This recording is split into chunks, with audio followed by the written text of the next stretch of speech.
Welcome to another podcast of Five Stars Realty. Today, I have the pleasure of interviewing somebody that has made a change in their career and is into filmmaking and from Connecticut.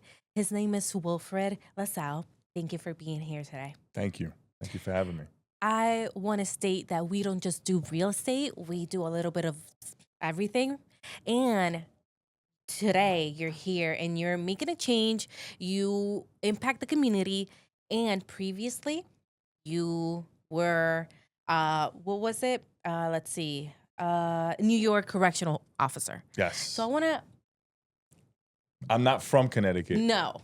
My father lived in Connecticut. My mother lived in Connecticut. Okay. Originally from the Bronx. Okay. You can hear the accent. Yes. And Portuguese background, Puerto Rican, Italian, a everything. mix. Yeah, all So mixed. tell everybody that's watching today your background and how you changed from being a correctional officer into what you are today. So I grew up in the Bronx. A lot of my experiences were, I grew up around a family of civil servants. My father was a police officer. My mother worked at Montefiore. So they always had a background in like being civil servants and working these different jobs. And I fell into that. So I was an NYPD school safety agent. I was a volunteer auxiliary police officer. A lot of people don't know that.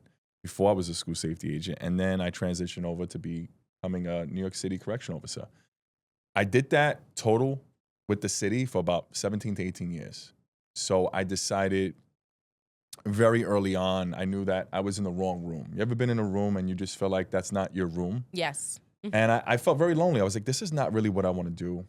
I was doing it for, to me, the pension, the benefits, the job security. That's what most people do it for, right? And I knew very early on, I said, this is not for me. So I ended up leaving. My wife thought I was crazy.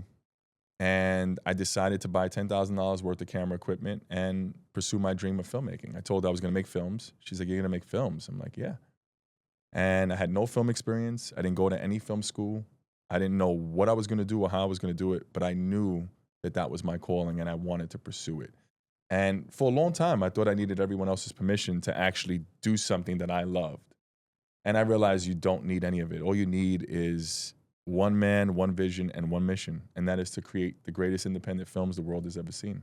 I like that because in this podcast, we focus a lot on people thinking that a 9-to-5 job is the way to go. Job security. Right. Obviously, you have a family, you have a home, you have a wife. So making sure all those little things, a secure paycheck comes in is daunting. A lot of people think you might be crazy. So when was it? Was it at some point crucial in your life that you said, this is it? I'm jumping over. I'm becoming a producer. I'm doing film. Well, yeah. I mean, every person is different. Not everyone's going to work a 9-to-5. It doesn't work for everyone. We're all different individuals. So I respect the entrepreneurs. I respect that. That takes a lot of courage and grit to do something like that, to just take a gamble on yourself. But no one will advocate for you more than you. And that's what I learned.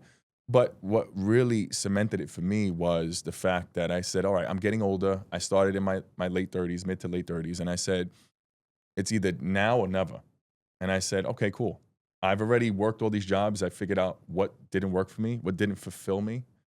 And I feel like a lot of people go through life and they work all these different safe jobs and they're told to do these things because they were raised a certain way. And my parents, obviously, I was raised a certain way. Yeah, you got to get the pension, you got to get the benefits. But that was their dream. That was what worked for them. And I think what's important is that people have to do what works for them. And for me, it was just, I wanted to do it. I've always been fascinated with film. When my mother worked 2 jobs and attended Bronx Community College, my sister had babysat us and took care of us so she could provide when my father had left. And one of the things I learned was just watching film. And I was just fascinated by what I saw. And I thought it was really incredible. And I said, one day I'm going to do that. And I said it to myself. But early on, when I was working as an NYPD school safety agent, I started to tell my dreams to people. And I realized you can't do that because when you do that, people who don't see your dreams will always put the nail in the coffin. They will always doubt you. Yes. If you want to kill a big dream, tell it to a small-minded person. They will kill your dream and they will kill it quick. So when I told people, hey, I'm going to make films, they laughed at me. At the time, I think I was making like $27,000 a year. And they were like, "You're gonna make films? What do you mean you're gonna make films, man? You're a school safety agent. You kidding me?" Okay, cool. I'm gonna do this, and I'm not gonna tell anyone. And now those same people, the irony is that they're like, "Oh, I knew that guy. Oh, I used to work with him. Oh, he's on all these news networks. Oh, I know this guy. And oh, look, I'm not a celebrity. I never ever painted myself as a celebrity. I always say I'm an ordinary man doing extraordinary things. I will always say that because that's the truth. It's honest. But what I often tell people is if you want something bad enough, you have to outwork everyone. There are a million other independent filmmakers who are making films. And people are like, Will, why do you call yourself the greatest independent filmmaker in the world? I say, listen, why can't the greatest independent filmmaker come from the Bronx, be Latino? Why does he have to come from LA? Why? So I outwork the competition. I outwork myself. Every film that I make is raising the bar. 7 films in 7 years. Yes, I agree. You do say something. What started as a vision has become a mission. Using filmmaking as a vehicle for truth, awareness, and social advocacy, my gift to the world is storytelling. That's correct. And filmmaking. So you are the director, the screenwriter, the producer, and the CEO. Everything. Everything. I wear every hat. Yes. Yes. I like that because in work, you have to wear many hats Yes. for something to actually become successful. Yeah, well, I worked a lot of different odd jobs at times and to make my dreams happen. I mean, this wasn't a straight path. This was a lot of different roller coasters, a lot of different obstacles. People don't see the hard work that goes into any of this. What they see is what I put on Instagram. What they see is the glory, the news networks, the glamour, but they don't see the hard work. They don't see the nights that I'm away from my wife, the nights that we're trying to watch a show and I'm on my phone emailing and she's like, can you just pay attention to the show? All of that time you give up when you're wearing all of these different hats. And I've worked with all these different bosses. I didn't like their leadership. And I said, you know what? I want to be in control of what I wanted to do. And so I created the company, La Salle Productions, in 2019. And I said, you know what? We're going to revolutionize independent filmmaking. I'm going to make a film every year. I'm going to create the highest quality of films with no money, no budget, no investors, no sponsors. And I think it's fair to say that we are on the path to that with our 7 films in 7 years. We're going for 10, and then I'll be doing my documentary. But to me, it is something I love to do. When I'm working with all these different actors and actresses, they're the reason I do what I do. They dedicate their time and energy to being in my films. And when people are dedicating their time and energy, you have a moral obligation to make the films as great as you can possibly make them. And also, you don't want to play with anyone else's time. That's the most valuable thing someone can give you, and you never get it back. To me, time is currency. And so I make sure to always understand that I will never waste anyone's time. There has to be a sense of urgency. There are a lot of people who are like, Will, how do you do this stuff? Well, I have a sense of urgency. I am obsessive and manic. It's not just creating films for me. It's not, I just want to create films. I want to create the greatest films ever made. So it's not a hobby. It's my life.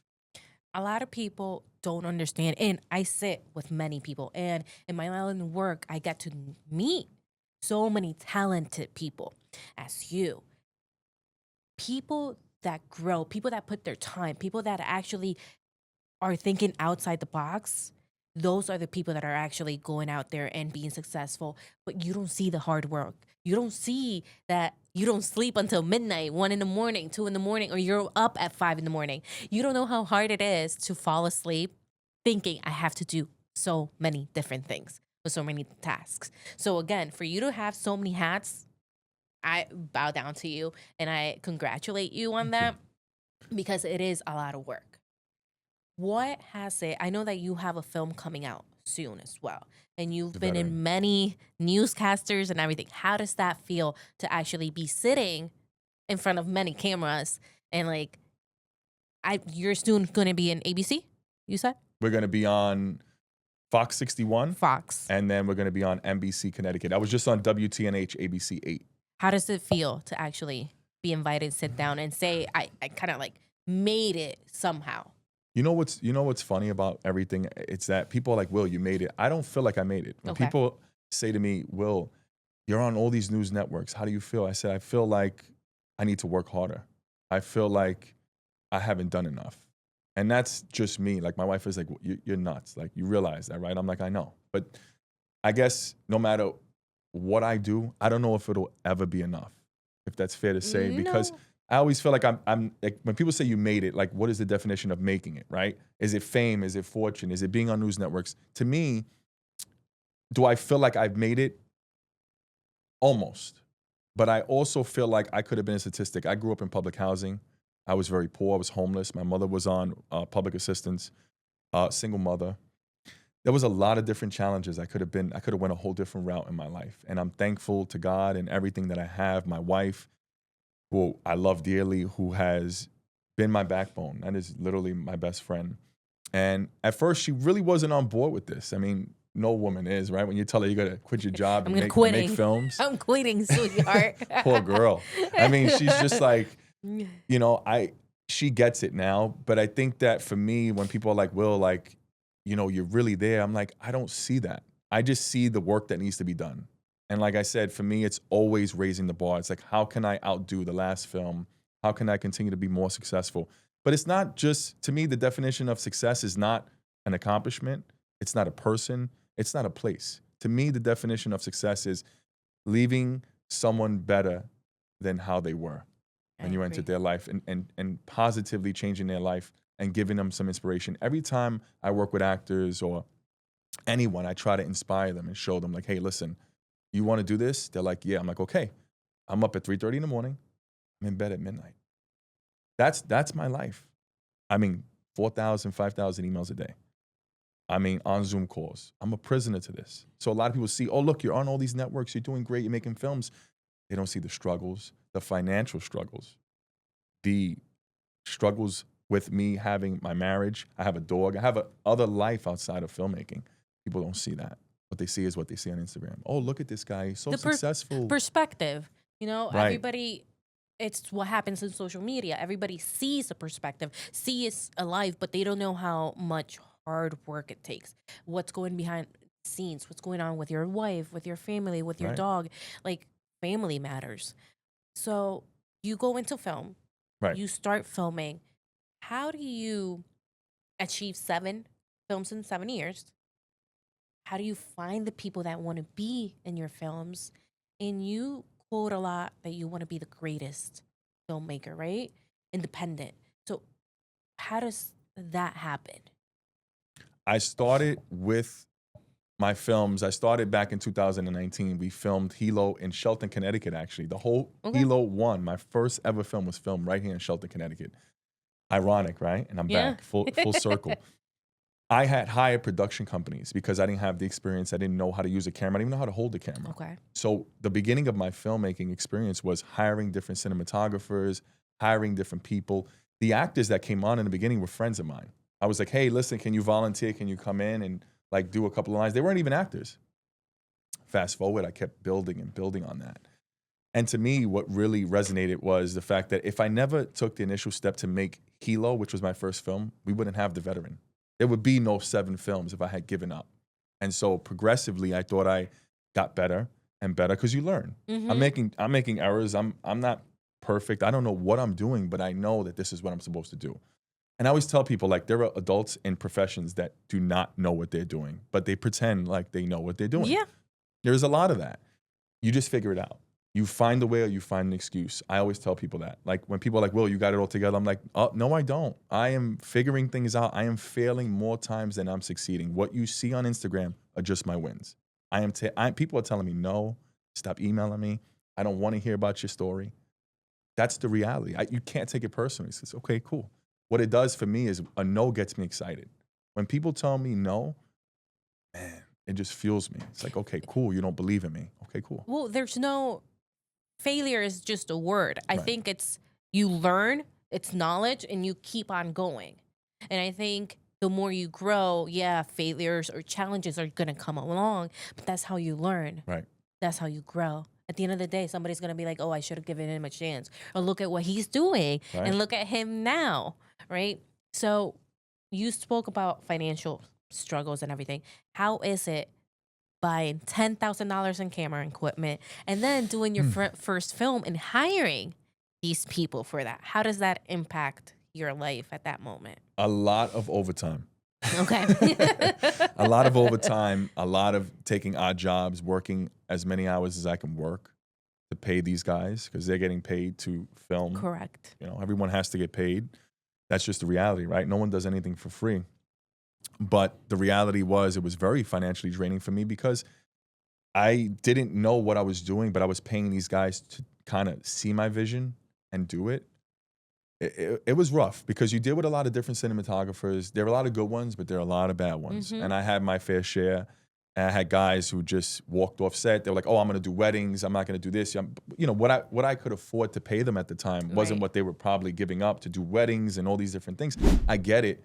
And then I learned that, hey, I have to have contracts in place because these guys can just walk off whenever the hell they feel like it. Correct. So you learn all that. You evolve with your business. Okay, cool. This didn't work. Let me figure this out. But, you know, just working for everything that I had and just like working the amount of overtime, whatever it took, I was Mhm. going to do it. It didn't matter what the obstacle was for me. It was going to be done. My wife was like, "I don't even want to know what you're spending." I'm like, "You don't need to know." Thank God we weren't married at the time. We were okay. dating. We were dating at the time. So wait, you were dating We're this dating. girl, Yeah, this my wife woman at that my moment, wife and I got married in 2024. and she still stuck through My with you. wife has stuck with me for years. She's gotten like 17 different versions of me and still manages to love all of them. Okay. So she is awesome.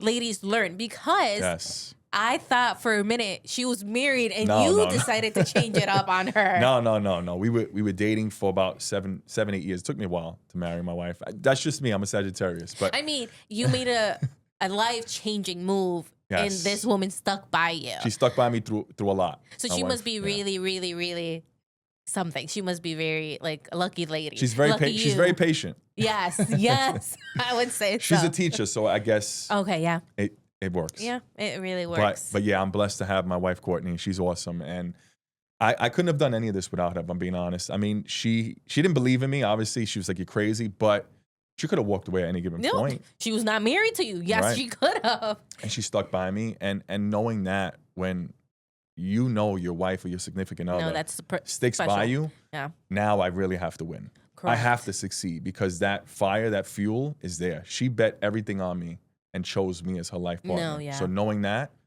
there's no room for me to fail. Like if I'm going to fail, I'm going to fail and get back up. Like what people don't understand is I tell people like my day job, whatever job I've had, that was a hobby.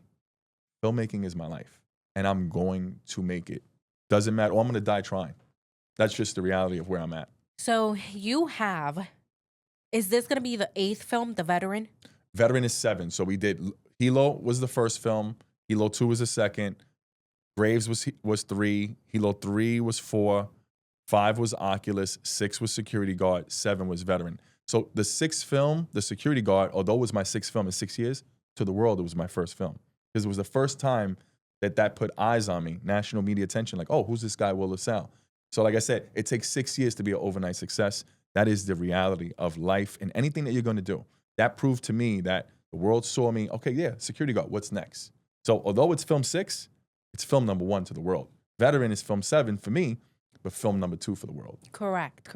So it's coming out in spring 2026. Exclusively on Fox Soul, yes. Okay. What do you have to say about The Veteran and producing it and feeling maybe you're at a different height? What is that like? The Veteran, so I've decided after Oculus, I was going to make films about social issues. Okay. I wasn't going to make any more passion projects. It was, for me, the start of that was The Security Guard. And I think that with all the media attention we had gotten on that film, because what we tried to do is unite both political parties, both Democrat, Republicans, independents. I didn't want to divide the world further. What I wanted to do was highlight the struggles in the urban communities, the social aspect of gun violence in urban communities, gun control, all of those different things, so we explore both sides. With The Veteran, what we're doing with that is we're touching on the homeless epidemic, the opioid crisis, mental health, and healthcare in this country in regards to the men and women who have served the country and have been left behind. We filmed a lot of the film in Times Square, Grand Central, and without permits. We were getting, the cops called on us, security. It was insane. People were gathered around. There were very intimate scenes where, I don't know if you've seen the trailers, where I have. the gentleman is walking on his phone on Instagram. It's an actor, Michael D. Simone, and he gives the veteran money, but then turns the camera off and takes it back for social media clout. when people saw that, they actually tried to attack the actor. We had to cut. It was bad. And he ran behind me. He's like, hey, they didn't see the camera. All they saw, they thought he was a TikToker. They thought I was making a TikTok. So that's how serious this was. Yeah. It was intense to the point where I had to stop filming. People gathered around. They were going nuts. I've never seen anything like this before. So I said, this is great, because he was invisible to society until I decided to put a camera on him. The actor that was there, Yanko Valentin Perez, who's of Dominican Republic heritage, he never broke character. Never. He stayed in character, and people thought this was a homeless person, not realizing he was an actor. People came up to me, they were you're insensitive, they were cursing at me, yelling at me, putting their phones up. I stopped. I said, listen, I'm a filmmaker. We're making a film called The Veteran. I'm actually excited that you are upset. I said, this is the whole point of the film. If this was a social experiment, it would have been one hell of a social experiment, because people basically were triggered. it is. They were definitely triggered, and it was. And the lady, I said, listen, Google me, look me up. This is who I am. And she was like, wait, this is not a TikTok? I'm like, no, this is real life. Like, we're filming this. This is about a veteran. He's actually an actual Army veteran. And he wouldn't talk. And she was just like looking at him, and he was just stayed in character with his dog. That's actually his dog in the film.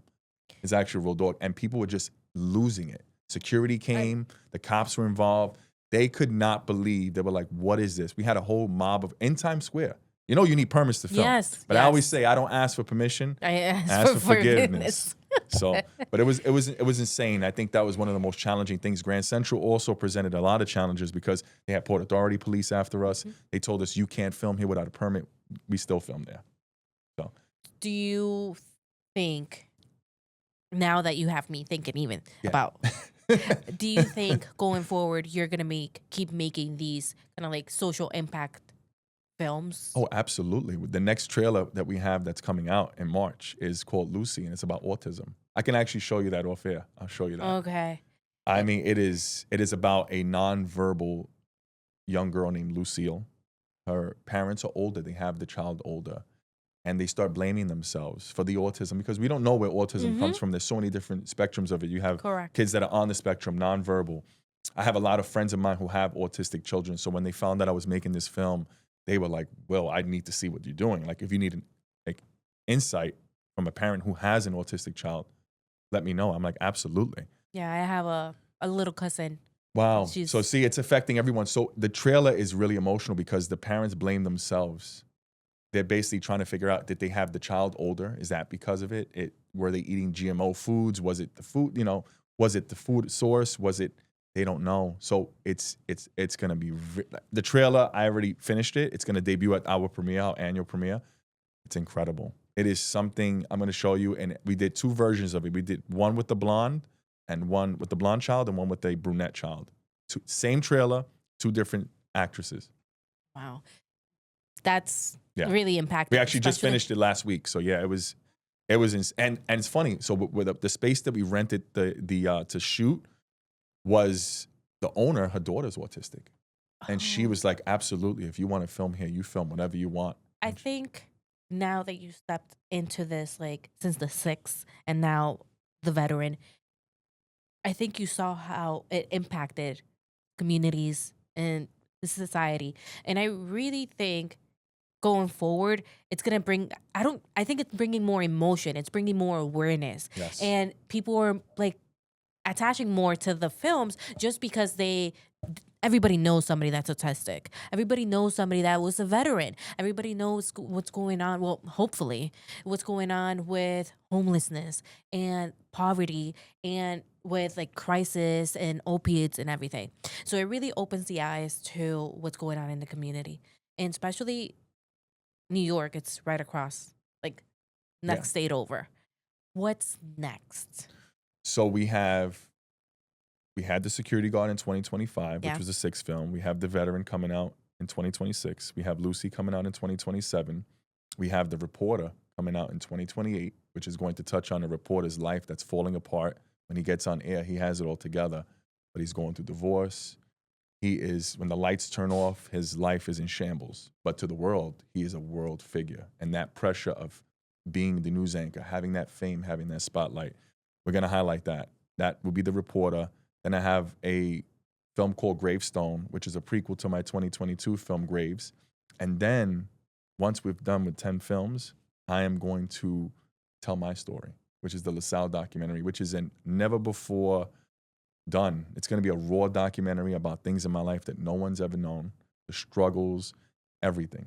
It's going to be powerful. So at the 10th film in 10 years, the next thing we're going to do is the documentary. It's called the La Salle documentary. If we're here in the 7th, if we get to that 10th year, all of us here, you're welcome back. Thank you. I appreciate it. Thank you for having me. Thank you for giving me the opportunity to share my story. Super exciting. I love just taking these like podcasts and bringing it out of like the real estate, the lending, that side, and just bringing anybody that's making an impact in society, in the community. So that's, again, thank you for being here. Thank you.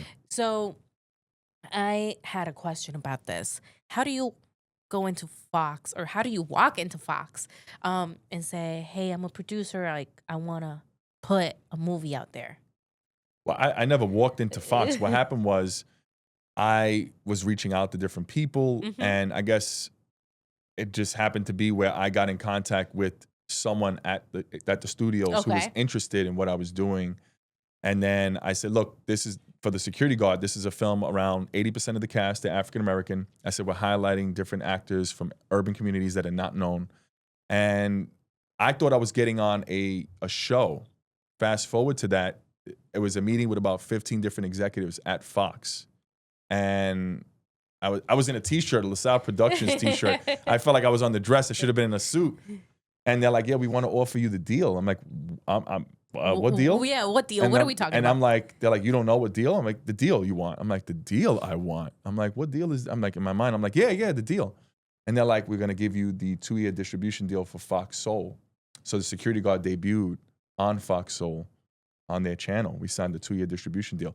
With that package, you are with their affiliates, meaning that part of that contract that we have with them, I'm able to market through the Good Days that they're affiliated. So I was able to get on Fox through that and before that. So like they saw that I was on Fox before I even signed the deal with Fox.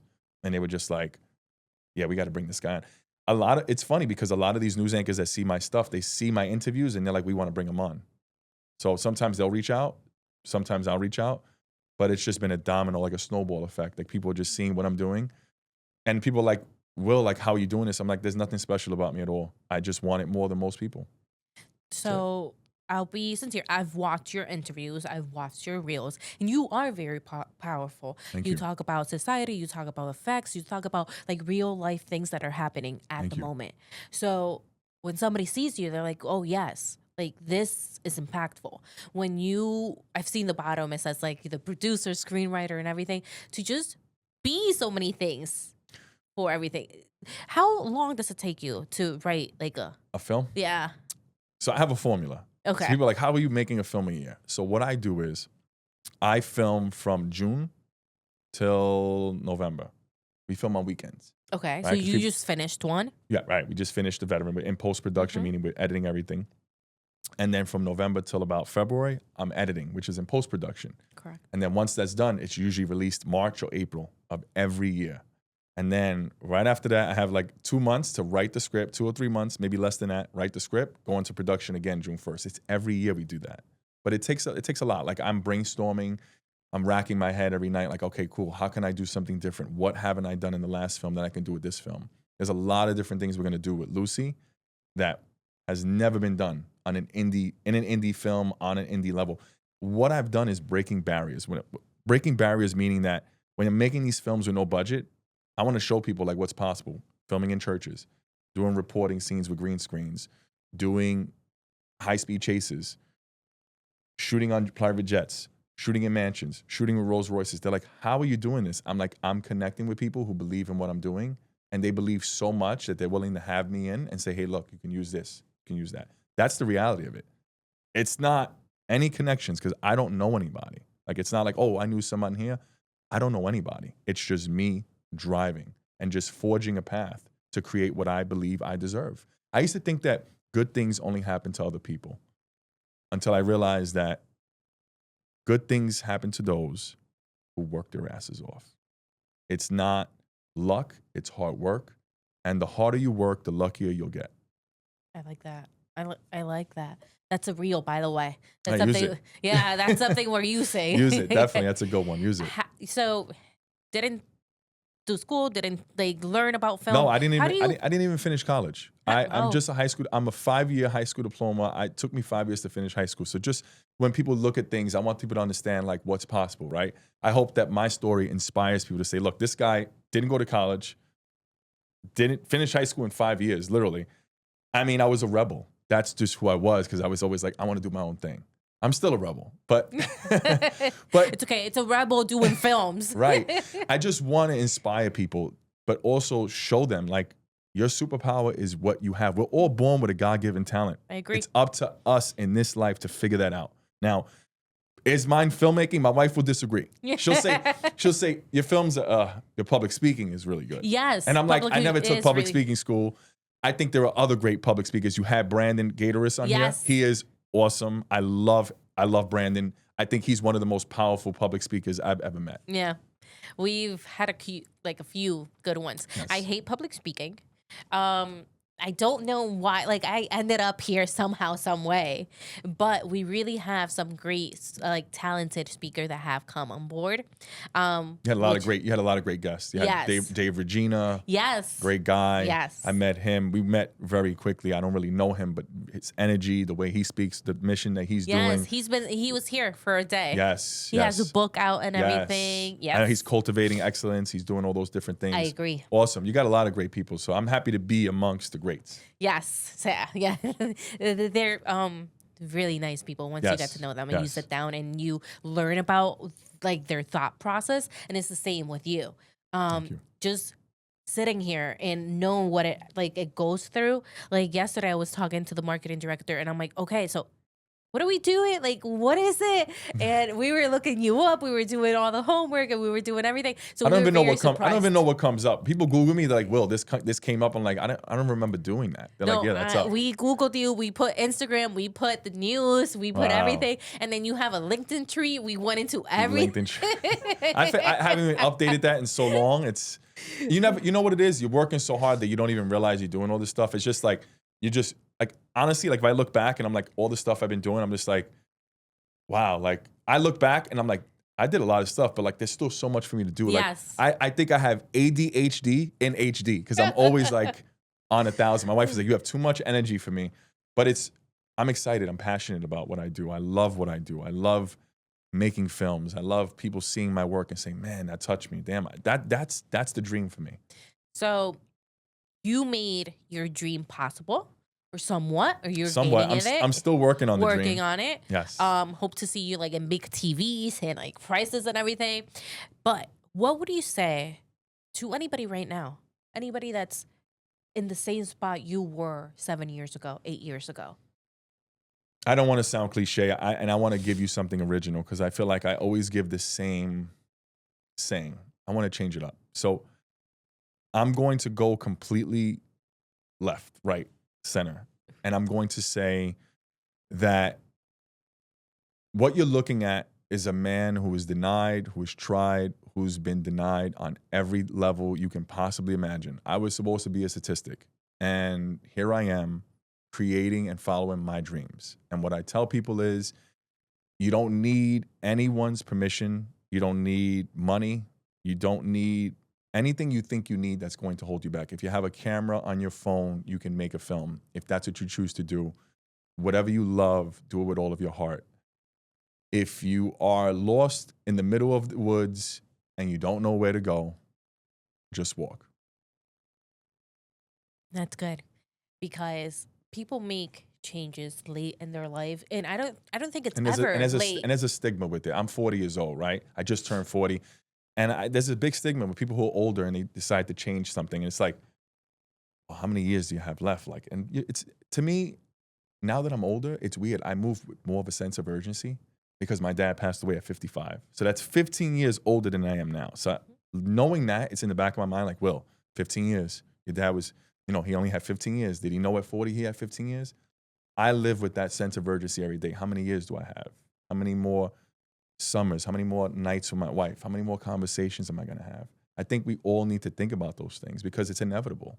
I hate to sound morbid, but that's the reality. Reality is we're all going to die. There's two things in life that are for certain: death and taxes. What are you going to do with your life? right? I always tell people this: birth date, you know, death date, you don't know. What Right. you are going to do in between is going to define your life. And you have to make sure that when you leave this earth, you left nothing in the tank and you're just like, you know what? I did it. I don't have the mentality of I wish, I woulda, coulda, shoulda. You did it.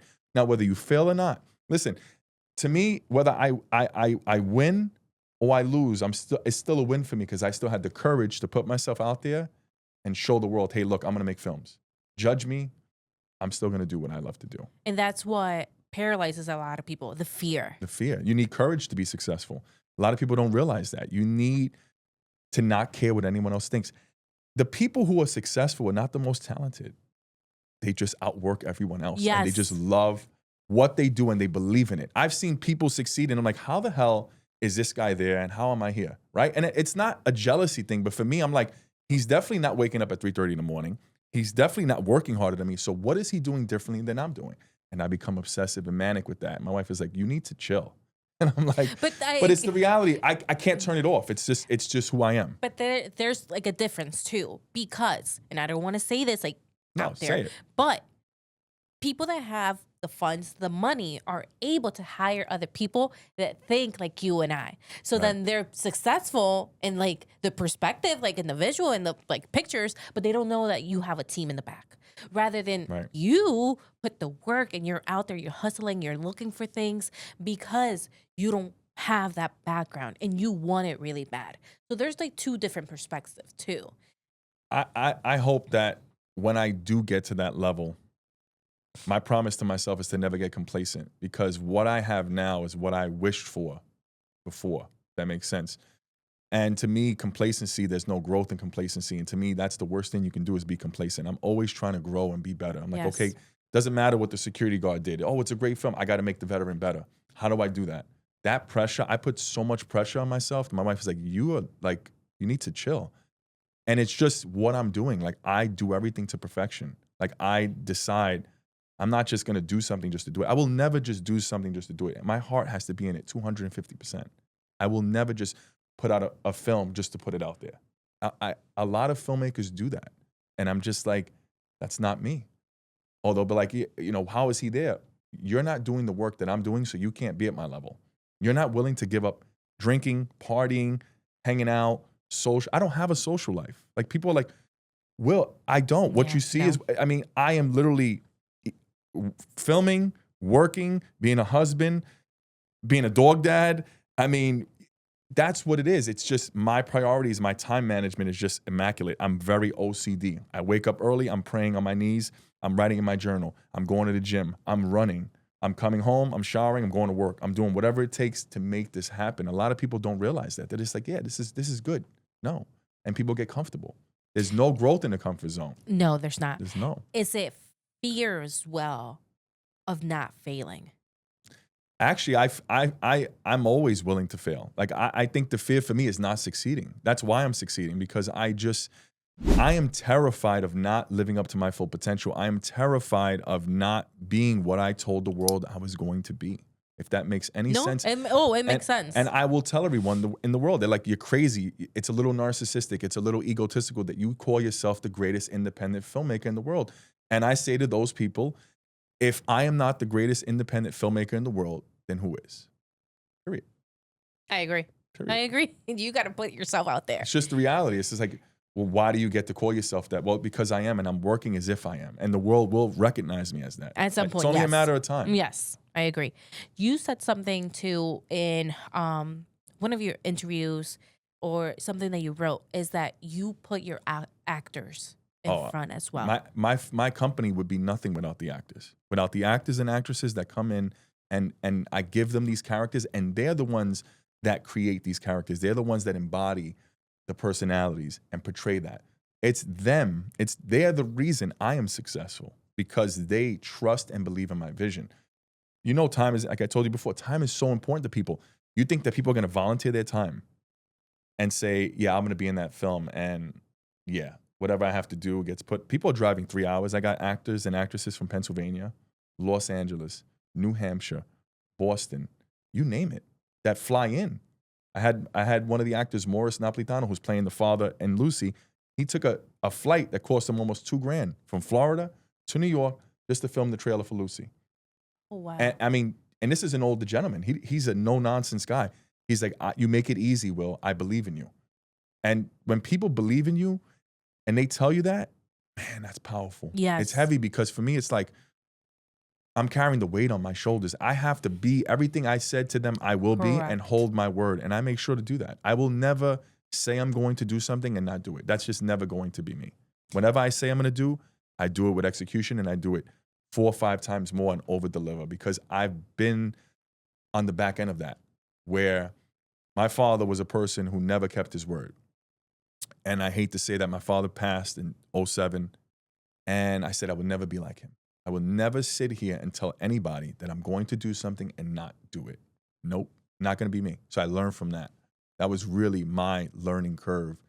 And I said, I'm going to build a company that people love to work for, and we're going to build this company, and we're going to create the best films in the world. I'm now partnering with Lionsgate. I'm partnering with Mayor Mike Spanner. I actually just got the email. I'm meeting with them for the second time, because but it takes a long time. If it was up to me, it would have been done yesterday. But people don't move like me. And my wife always says, Will, you can't expect you and other people. And it drives me nuts, because I'm like, do they not realize we're getting older? Do they not realize the clock is ticking? I think very differently than people. I'm just like, I've been told I need to slow down. Like, don't slow down. Dad, no, don't not slow down like that, but like my dad, he's like, Stephanie, not everybody thinks. In what aspect? Like, because I want things. Like, way, my mind, it just goes so fast. Are you a Sagittarius? No, Virgo. Oh, my wife's a Virgo. September what? No, August. My wife is September 12th, perfectionist. Oh, they have to be in control of everything, Yeah, and they August show their 29th. love through services. Yes. So I know. I'm always on the run. Like, I'm like, and it has to be done the right way. Yes. Or don't do it at all. I agree. And then even like my broker, he's like, Stephanie, and my dad tells me that a lot. He's like, Stephanie, you just can't think everybody's gonna think like you. You can't, like, they're gonna move like you. They're gonna do things like that. And I'm like, and I tell like my broker all the time too. I'm like, right, but if I don't do it, then they're gonna do it, and I'm gonna have to do it again. And it's not gonna be because they did it wrong. Yeah. Yes. That's my wife. Nobody gets it. That's my wife. Yep. My wife is literally, that's a Virgo. I know how Virgos are. Yes. But you gotta love Virgos, because Virgos, they will never accept mediocre. No, never. we don't. Yeah. I know a couple of them. No, but we're going until the end of this. Okay. Please tell our audience, obviously, the release of your movie, anything that you want to tell them, and where to find you. So the release of The Veteran is going to debut exclusively on Fox Soul. We don't have a definitive date, but it's going to be in the spring of 2026. We're currently working out all the logistics with that. You can find me at lasalleproductions.com, or you can Google me at Wilfred La Salle. I'll come up. If you need to email me, if you are an actor that's interested in working with me, you just send me a reel, send me a cover letter, and I'll reach out, or my team will. And so you can find me. Well, thank you, Will. It's been interesting. It was fun. Thank you for having me. Of course. And please, 10 years. Let's write that down in 10 years. 10 films in 10 years. Yes, 10 films in 10 years. We'll be back. And I want to thank everybody that was here today with us. And please hit like, follow, subscribe, and see you next time. Thank you.